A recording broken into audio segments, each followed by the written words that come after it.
औज़ुबिल्लाहिमिनश्शैतानिर्रजीम बिस्मिल्लाहिर्रहमानिर्रहीम। अस्सलाम वालेकुम। आज का जो हमारा लेक्चर है वो है the mechanism of breathing.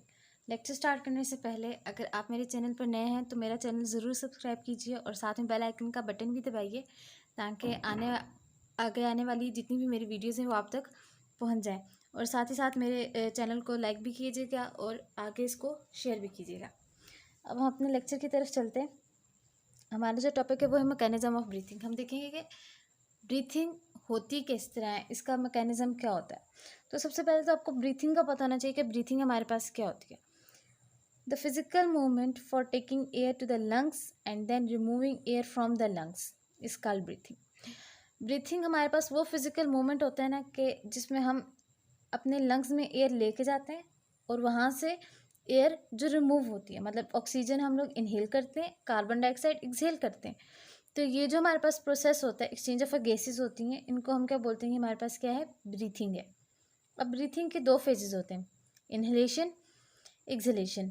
Inhalation वो प्रोसेस है जिसमें आप ऑक्सीजन लेते हैं और एक्सहेलेशन हमारे पास वो प्रोसेस आ जाता है जिसमें आप जो एयर है वो आप अपने लंग से रिमूव करते हैं।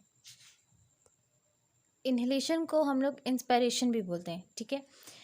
Inhale means intake of air into the lungs, ठीक है। जैसे मैंने आपको पीछे बोला कि इनहेलेशन हमारे पास क्या है, इनटेक ऑफ एयर है, एयर अपने लंग्स में लेकर जाते हैं। तो इनहेलेशन के वक्त जो इवेंट्स होते हैं, जो प्रोसेस होते हैं, वो हमारे पास क्या है कि जब हम लोग एयर लेते हैं तो हमारे पास जो इंटरकोस्टल मसल्स होते हैं वो कॉन्ट्रैक्ट हो जाते हैं। इस कॉन्ट्रैक्शन की वजह से आपके पास क्या होता है, जो आपका रिब केज होता है ना, जैसे इस डायग्राम में ये आपके पास जो रिब केज है ये क्या हो जाता है, एक्सपेंड हो जाता है। जब ये एक्सपेंड होगा तो इसके साथ ही ये जो नीचे वाला पोर्शन है ये हमारे पास डायफ्राम है, ये भी आपके पास क्या हो जाता है, कॉन्ट्रैक्ट हो जाता है और नीचे की तरफ मूव करता है, ठीक है। कॉन्ट्रैक्ट होता है और नीचे की तरफ मूव करता है। तो ये जो दो कॉन्ट्रैक्शंस होती हैं कि रिब केज भी एक्सपेंड हो जाता है, इंटरकोस्टल मसल कॉन्ट्रैक्ट होते हैं और डायफ्राम कॉन्ट्रैक्ट होता है। तो इसकी कॉन्ट्रैक्शन की वजह से हमारे पास जो वॉल्यूम है, ठीक है, जो वॉल्यूम होता है वो क्या हो जाता है, इंक्रीज हो जाता है। आपको पता है कि वॉल्यूम और प्रेशर का इन्वर्स रिलेशन है। वॉल्यूम इंक्रीज हो जाता है तो जो प्रेशर है हमारे पास वो क्या हो जाएगा, डिक्रीज होगा। जब वॉल्यूम इंक्रीज हो जाता है, प्रेशर डिक्रीज हो जाता है, तो एयर आपके मुंह से होते हुए आपके लंग्स तक चली जाती है, ठीक है। इनहेलेशन समझ आइए कैसे होता है, इंटरकोस्टल मसल्स कॉन्ट्रैक्ट होते हैं, रिब केज एक्सपेंड होगा। जिस टाइम रिब केज आपके पास एक्सपेंड होता है उसी ही टाइम आपके पास डायफ्राम भी कॉन्ट्रैक्ट हो जाता है और नीचे की तरफ मूव करता है। तो इंटरकोस्टल मसल्स और डायफ्राम की कॉन्ट्रैक्शन की वजह से वॉल्यूम इंक्रीज करेगा और प्रेशर डिक्रीज करेगा इनसाइड द चेस्ट, ठीक है, रिड्यूस हो जाएगा। तो प्रेशर जब कम हो जाएगा तो बाहर से जो एयर है वो आपके लंग्स की तरफ मूव करेगी। अब एक्सहेलेशन हमारे पास क्या है, एक्सहेलेशन को हम एक्सपिरेशन भी बोलते हैं। एक्सहेलेशन हमारे पास होता है कि जो एयर है आप अपने लंग्स से रिमूव करते हैं, ठीक है, mean moving the air out of the lungs से आप एयर को रिमूव करते हैं, तो वो हमारे पास क्या जाता है, एक्सहेलेशन।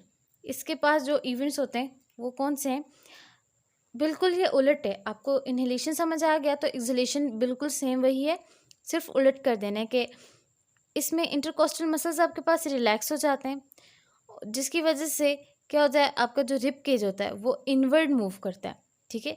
इनवर्ड मूव करेगा मतलब पहले एक्सपेंड हुआ तो बाद में वो क्या हो जाएगा, रिलैक्स हो जाएगा। इसी टाइम क्या होगा, आपके पास जो डायफ्राम है वो भी रिलैक्स हो जाता है और ऊपर की तरफ मूव करता है। जैसे पीछे हमने पढ़ा कि वो कॉन्ट्रैक्ट होता है तो डाउनवर्ड मूव करते हैं, लेकिन जब वो रिलैक्स होगा तो अपवर्ड मूव करेगा। तो ये जो दो मूवमेंट्स होती हैं, इंटरकोस्टल मसल्स रिलैक्स हो जाएंगे, डायफ्राम रिलैक्स हो जाएगा, तो इन दोनों की वजह से हमारे पास वॉल्यूम क्या हो जाता है, डिक्रीज हो जाता है। जब आपके पास वॉल्यूम डिक्रीज हो जाएगा तो प्रेशर क्या हो जाएगा, इंक्रीज हो जाएगा। जैसे ऊपर हमने किया, pressure increase, volume decrease, volume increase और प्रेशर डिक्रीज। तो ये जो वॉल्यूम आपके पास डिक्रीज हो जाता है तो प्रेशर आपके पास जो चेस्ट में प्रेशर है वो इंक्रीज हो जाता है, जिसकी वजह से आपके लंग्स से जो एयर है वो रिमूव हो जाती है। जैसे कि इस डायग्राम में आप देख सकते हैं कि जब आप एयर रिमूव होती है तो उसमें क्या होता है, आपके पास जो इंटरकोस्टल मसल्स होते हैं वो रिलैक्स हो जाते हैं, डायफ्राम रिलैक्स हो जाते हैं और अपवर्ड मूव करता है, रिब केज इनवर्ड मूव करेगा और क्या होगा, आपके पास ये भी डाउनवर्ड हो जाएगा, ठीक है। जैसे यहाँ पे आप देख रहे हैं कि रिब कैज एक्सपेंड हो गया, ऊपर जाता है, ठीक है।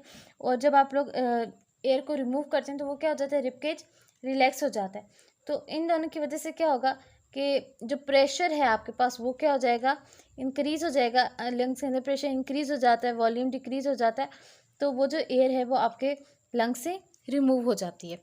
अब रेट ऑफ ब्रीथिंग को हम चेक करेंगे कि रेट ऑफ ब्रीथिंग कितना होता है, कि हम लोग जो सांस लेते हैं उसका रेट कितना होता है पर मिनट में। The rate of breathing is controlled by the respiratory centre in the brain. अच्छा, हमारे ब्रेन के अंदर रिस्पिरेटरी सेंटर है जो कि हमारा जो ब्रीथिंग रेट है उसको कंट्रोल करता है। ह्यूमन जो है ना 60 to 20 टाइम्स पर मिनट, ठीक है। नॉर्मल कंडीशन में हम 60 to 20 टाइम्स हम लोग 16 to 20 टाइम्स हम लोग क्या करते हैं, सांस लेते हैं। लेकिन जब आप कोई भी एक्सरसाइज करते हैं या फिर हार्ड जॉब करते हैं तो आपके मसल्स उसमें वर्क कर रहे होते हैं, ठीक है, जिसकी वजह से आपका हार्ट रेट इंक्रीज़ हो जाता है। तो तब आपके पास क्या होता है, जो ब्रेन है वो मैसेज भेजता है, ठीक है। The respiratory centre detect a greater concentration of a carbon. जब आप एक्सरसाइज करते हैं, हार्ड जॉब करते हैं तो कार्बन डाइऑक्साइड की कंसेंट्रेशन इंक्रीज हो जाती है।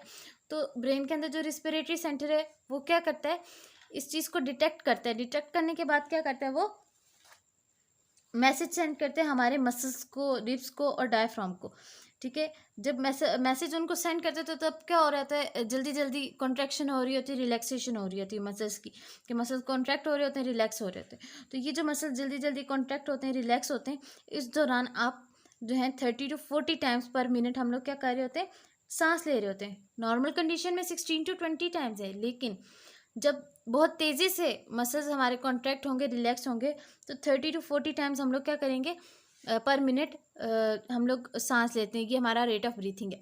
तो ये जो दो लाइन्स हैं ये बहुत इंपॉर्टेंट है, ये एमसीक्यूज में पूछते हैं कि नॉर्मल कंडीशन में आपके पास ब्रीथिंग रेट कितना होता है, तो वो 16 to 20 टाइम्स है। और अगर पूछ लें कि जब आप हार्ड जॉब या फिर एक्सरसाइज करते हैं तो उस दौरान क्या होता है, तो वो आपके पास 30 to 40 टाइम्स पर मिनट आ जाता है। अब हम लोग इसकी कंपोजिशन को भी देख लेते हैं। ये पूरा टॉपिक जो है ये लॉन्ग में आता है, लेकिन ये जो नीचे हम कंपोजिशन पढ़ रहे हैं ये जो है ये शॉर्ट में पूछते होते हैं। Composition of the inhale and exhale air के बारे में। तो फीचर हमारे पास सबसे पहले हम कार्बन डाइऑक्साइड की परसेंटेज को, ऑक्सीजन की, nitrogen, water vapours, temperature, dust particles के बारे में इनकी कंपोजिशन देखेंगे। तो जो एयर आप क्या करते हैं, इनहेल करते हैं, ऑक्सीजन 21%, लेकिन जब आप एक्सहेल करते हैं तो 16% आप क्या कर देते हैं, एक्सहेल कर देते हैं। कार्बन डाइऑक्साइड क्या है, 0.04% आप इनहेल करते हैं, लेकिन एक्सहेल जब करते हैं तो वो 4% होगा। अब आप लोग बोल रहे होंगे इनहेल तो हम इतना थोड़ा सा करते हैं, एक्सहेल इतना ज़्यादा हो जाता है। वो क्यों होता है कि आपकी बॉडी के अंदर कार्बन डाइऑक्साइड मौजूद है, ठीक है। और जब हम कोई एक्सरसाइज कर रहे होते हैं तभी हमारी बॉडी के अंदर कार्बन डाइऑक्साइड का जो रेट है, वो कंसंट्रेशन है, वो इंक्रीज हो जाती है। तो क्या होता है कि जब आप सांस आप ले रहे होते हो, तो जब एयर रिमूव हो रही होती है आपके लंग से, तो आपके ब्लड के अंदर जो कार्बन डाइऑक्साइड मौजूद होता है वो भी साथ में रिमूव होता है। तो 4% क्या हो जाता है, रिमूव हो जाता है। 0.04% आप लेते कम अमाउंट में, लेकिन जो एक्सहेल करते हैं वो क्या होता है, ज़्यादा अमाउंट में होता है।